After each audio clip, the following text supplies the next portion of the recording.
Muy buenas noches. Nos encontramos aquí con la psicóloga clínica María José Chicaiza. El día de hoy vamos a realizar una entrevista acerca del consumo de psicofármacos y sobre el trastorno depresivo mayor. Así que bueno, vamos a comenzar.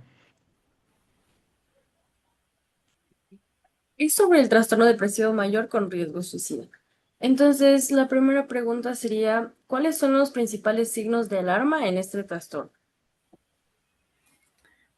Bueno, hablando ya de un trastorno de depresión mayor, nosotros podemos indicar que el principal signo de alarma es la ideación suicida, que siempre va a estar activa con la planificación, con tener ya un plan específico, con métodos, con fechas, con despedidas, con cartas. Aparte de esta ideación suicida, también existe la desesperanza profunda, el hecho de que nada va a cambiar, de que nada tiene solución, la agitación constante y la ansiedad intensa. Existen episodios de mucha ansiedad donde que la persona siente que no puede estar quieto, siente que su corazón se le va a salir del pecho. Son como que los signos más relevantes, pero también vienen signos en la conducta. Hay cambios de conducta muy bruscos, donde que tal vez están calmados y de pronto sienten la desesperación de arreglar las cosas o la desesperación de aclarar algo o tal vez de aislarse repentinamente. Entonces, aparte de eso, también hay que tomar en cuenta que puede afectar con signos fisiológicos como puede ser el insomnio, que es también una característica de la depresión mayor. Entonces, esto puede afectar ya no solo a la parte emocional, sino también a la salud. Y también es importante recabar los antecedentes, ¿sí?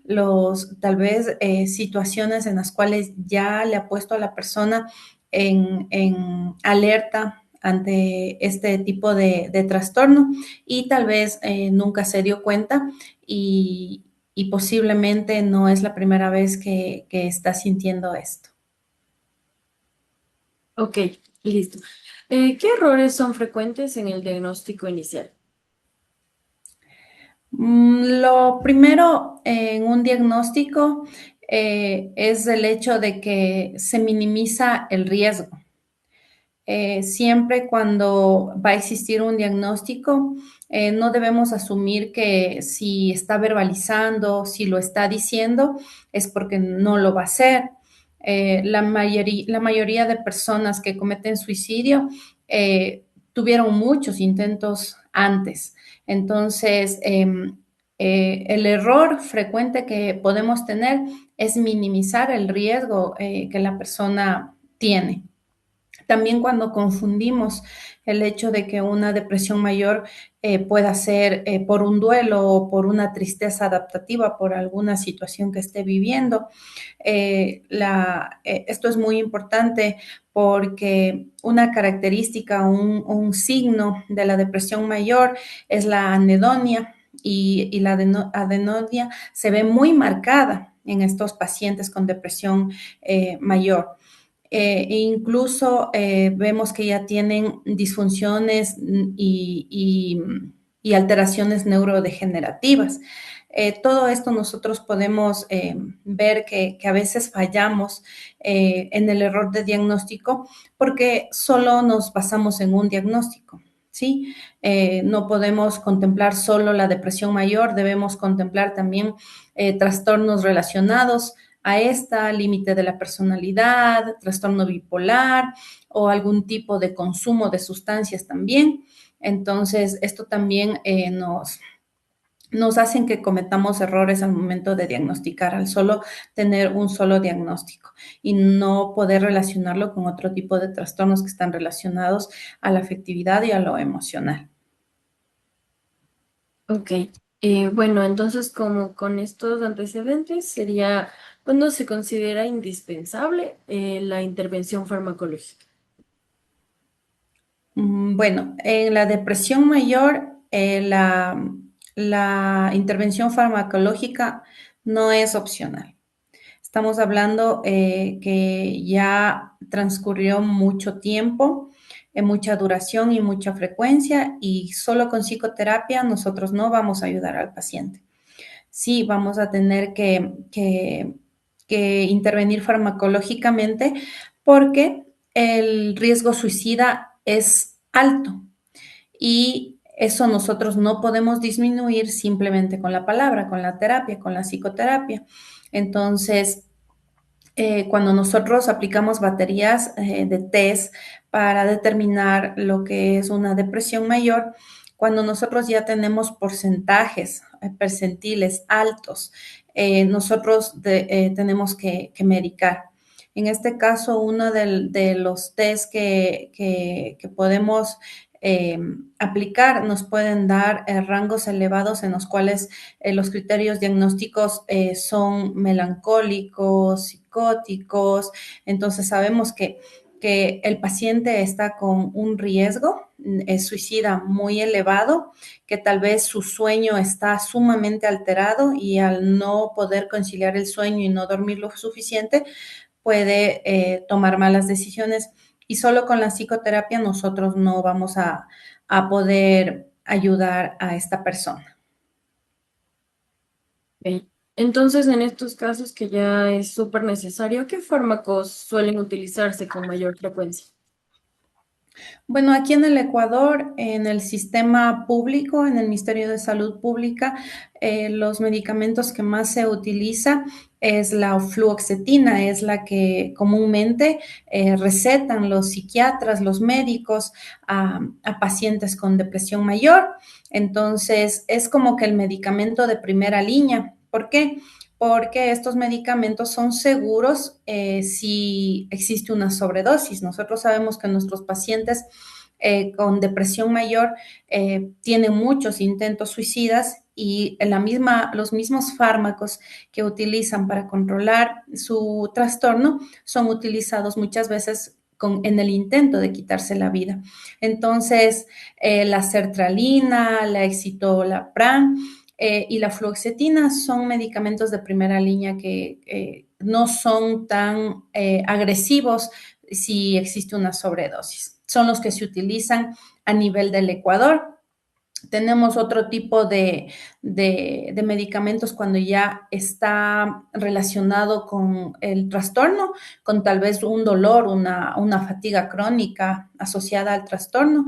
Ahí nosotros utilizamos lo que es la dulostectina, la venlafaxina. Entonces, estos medicamentos son riesgosos cuando existe una sobredosis, pero son utilizados cuando ya hay dolor crónico asociado a la depresión mayor. Entonces, son los medicamentos que más se utiliza, los medicamentos que muchos pacientes han mencionado que los psiquiatras y en un trabajo interdisciplinario se puede observar que son los que más se consumen. Ok, y en estos casos, cuando ya es un tratamiento psicofarmacológico, ¿qué problemas hay con la adherencia a este tratamiento? Ya, o sea, siempre en el tratamiento va a haber los efectos secundarios iniciales, porque no son permanentes. Muchos de los pacientes no siguen con su tratamiento por estos efectos. Entonces, como profesionales de la salud, nosotros debemos informar al paciente que los medicamentos generan cierto efecto secundario al inicio del tratamiento. Y si este persiste, no es el medicamento óptimo para esa persona. Entonces, uno uno de los efectos secundarios que se puede dar en esto es el mismo intento suicida, ¿sí? Entonces, es por eso que al momento de recomendar algún tipo de tratamiento farmacológico, psicofarmacológico, nosotros debemos debemos informar los efectos secundarios. También la latencia terapéutica. Muchas veces nuestros pacientes nos dicen, ya llevo una semana de tratamiento y me sigo sintiendo igual. Entonces, debemos explicar que el efecto antidepresivo tarda más de una semana en hacer efecto. También el hecho de que hay un estigma en las personas que medicarse muchas veces es malo, no quieren tomar pastillas y también ese prejuicio que tenemos que el hecho de acudir al psicólogo, al psiquiatra, es de locos. Entonces es este prejuicio que tenemos y que a muchas personas no les permiten tal vez tener este proceso. No solo psicológico, sino psiquiátrico, ya consumiendo psicofármacos, lo que les impide su mejora.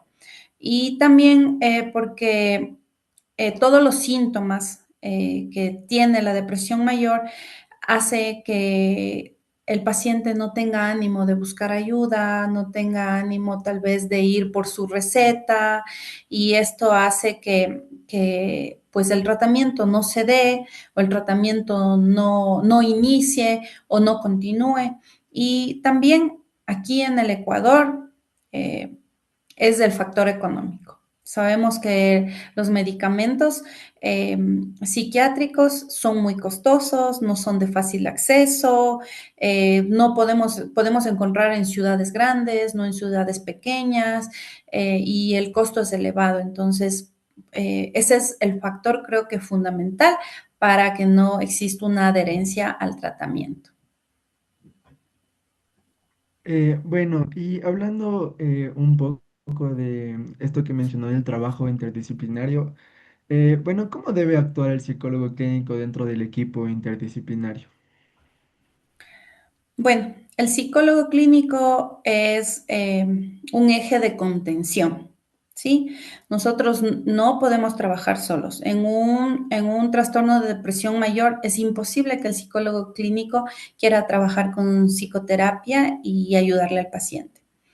Es un trabajo en equipo, es un trabajo interdisciplinario, donde que nosotros vamos a tener un tratamiento de una evaluación continua del riesgo. Nosotros siempre vamos a estar aplicando baterías de test para poder saber en qué nivel, en qué rango nos encontramos. Entonces, siempre tenemos que estar pendientes del plan de seguridad.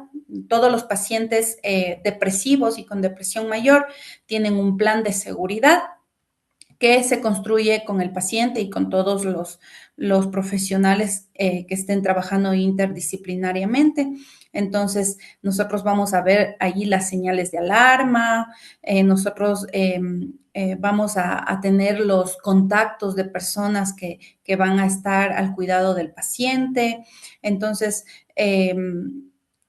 tenemos que también estar pendientes de identificar cuando nuestro paciente está en riesgo, cuando las personas o los factores protectores dentro de su hogar o de su círculo son los que nos van a ayudar. Por ejemplo, al hecho de que en su entorno de un paciente con depresión mayor no puedan existir objetos que le puedan causar daño. Entonces, es muy importante el hecho de que el psicólogo siempre va a tener que estar en una constante comunicación, no solo con los otros profesionales de la salud, sino también con la familia.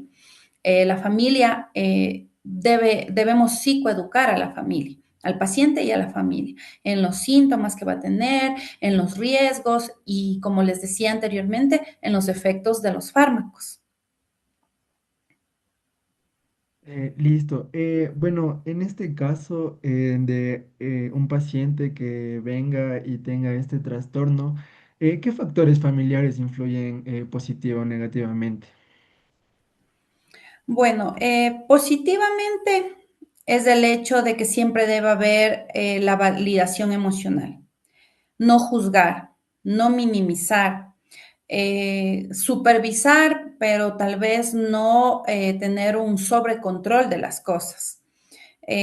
Positivamente, como les decía, quitar acceso a armas, a fármacos, a cosas que le puedan hacer daño a la persona.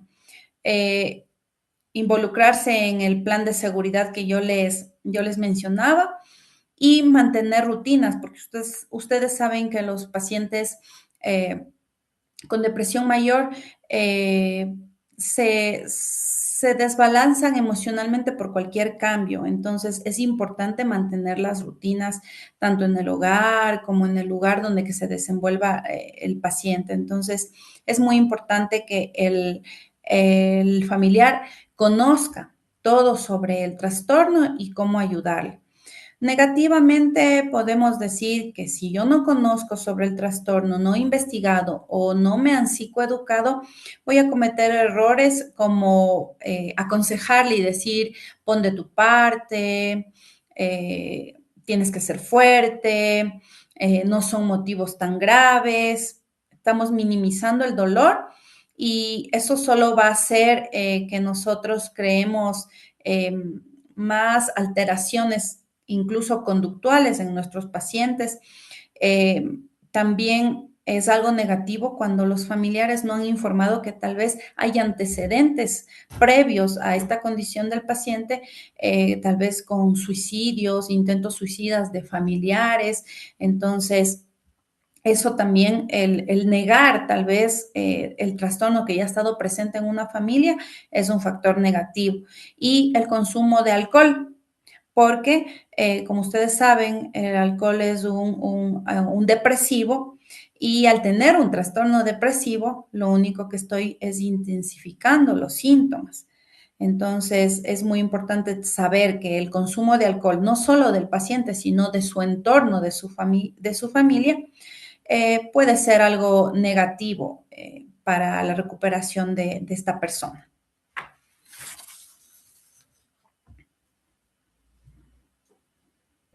Listo. Entonces, bueno, por agradecerle por ayudarnos con esta entrevista. Nos ha servido de mucho esta información que nos acaba de dar. Y eso. ¿Algo, Gaby? Eso, que muchísimas gracias por su participación.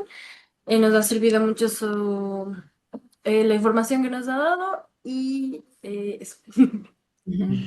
No, a ustedes muchas gracias, chico. Es bonito poder compartir el poco conocimiento que se tiene y pues desearles mucha suerte, mucho éxito y nada más. Una buena noche. Muchas Muchas gracias. gracias.